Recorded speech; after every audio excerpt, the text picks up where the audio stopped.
This is the best food to prevent muscle loss. Did you know after 50, studies show we start losing muscle mass? Have you noticed this? How old are you? Have you started to see changes? In this video, I'll share 11 high-protein foods that beat eggs. Many think eggs are the only protein source or one of few. You'll see in this video that's not quite true. You can choose tasty, protein-rich foods for better health. No need to eat what you don't enjoy. There are many options. With knowledge, you can make smarter choices. Why is getting enough protein important? Because, as you've seen, our bodies lose muscle over time.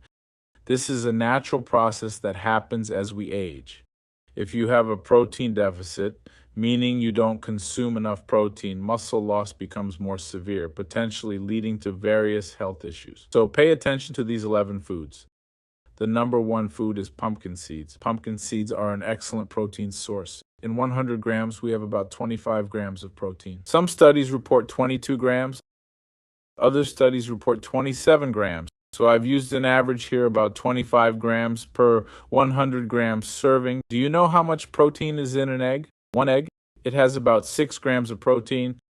It's a good source, but compared to pumpkin seeds, you'll see they're also quite impressive. However, many people, even online, mistakenly spread incorrect information about pumpkin seed protein. They say the body doesn't absorb it, which is a big lie. The truth is, absorption is lower compared to egg protein. Yes, you'll absorb about 60 to 70% of these proteins versus over 95% from eggs. So that's true. You should know this. It's called bioavailability.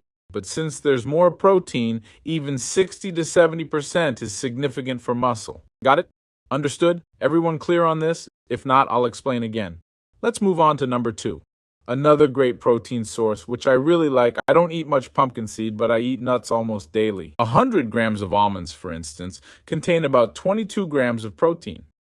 Peanuts have even more, around 24 grams of protein per 100 grams. The protein absorption isn't as high as eggs, but it's still moderate and excellent due to the quantity. I'll note that nuts, while healthy with good fats and proteins, are calorie dense, so you need to watch your portion sizes, okay?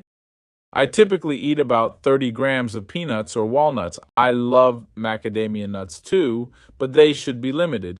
Keep this in mind, as it's easy to overeat nuts and consume excess calories from their fats. If you don't burn it off, you'll likely see negative metabolic effects. So, pay attention to the calories in your preferred nuts or seeds. Got it? Number 3, also interesting, but watch out if you have high uric acid. Shrimp. About 100 grams of shrimp contains 24 grams of protein.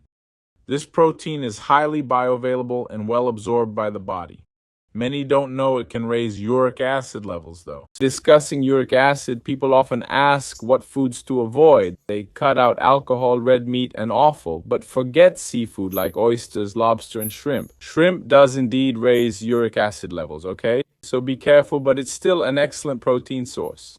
If you don't have uric acid issues, you can enjoy shrimp freely as a beneficial protein. It has more protein than an egg, for example. And number 4, which is ricotta. For every 100 grams of ricotta, we get 8 to 11 grams of protein, which is quite impressive. I really like this one because ricotta has less fat compared to other cheeses. Cheddar, for instance, also packs a significant amount of protein. Moving on to number 5 on our list, let's talk about Greek yogurt. Greek yogurt also offers about 10 to 11 grams of protein per 100 grams. Being an animal protein, it has high absorption and bioavailability, which is great. So it helps you make the most of these proteins and meet your daily protein goals. You might wonder, what's this daily protein goal? It's typically your weight times 1.2 grams. Sometimes it's less, about 1 gram per kilogram, or up to 1.5 grams per kilogram of body weight. This varies based on several factors that can influence the calculation, but you can estimate roughly 1 gram per kilogram of body weight. In some cases, like for the elderly, this calculation might be a bit higher. In other cases, it might be a bit lower. So it depends on the specific calculation. I can't give a general value. Oh, you must consume 60, 80, or 90 grams of protein. People always ask, how much protein should I eat daily? A nutritionist, not a doctor, does this precise calculation, okay? But I'm giving you a general idea of how much you should consume. Number 6, which I also really like, is lentils. In 100 grams of cooked lentils, okay? The way you'll eat them.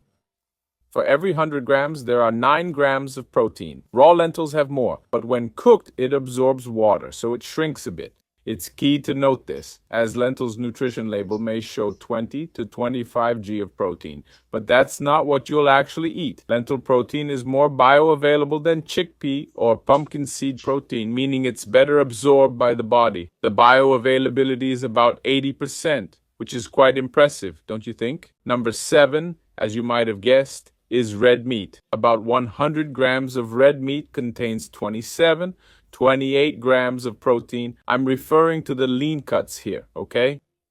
Always choose leaner cuts to avoid the saturated fat in meat. Don't consume excess saturated fats. If you follow this channel, you know excess saturated fat can raise bad cholesterol and increase heart disease risk. Some people claim animal fat isn't harmful. You can eat animal fat, that's true, but excess is the issue. Be wary of certain phrases, they can be misleading depending on who says them. Animal fat isn't harmful is one such phrase. You can eat it, sure, but too much will harm you. So go for leaner cuts of red meat instead. Number 8 on our list is beans. Beans pack about 9 grams of protein per 100 grams. It's a protein similar to lentils and it's well absorbed. Plus beans are loaded with fiber too.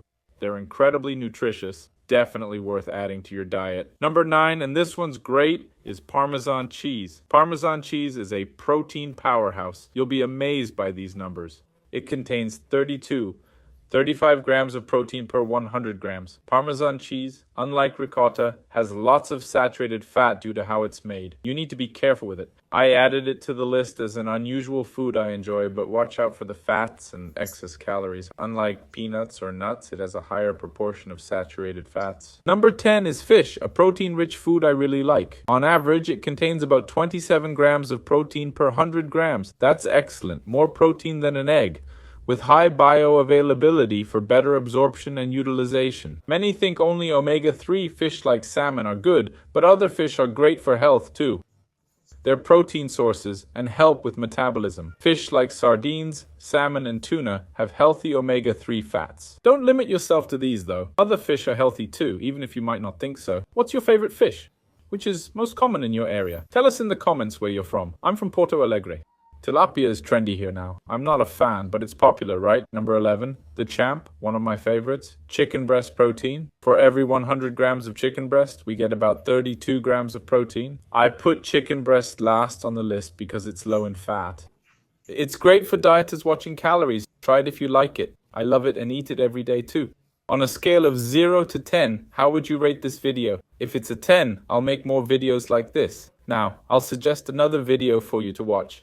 It's about the 5 enemies of diabetes. These are mistakes that can raise your blood sugar levels. Did you know diabetes requires careful management in many areas? You probably did, but avoid these common errors. Click the video to watch it now. Take care. See you next time.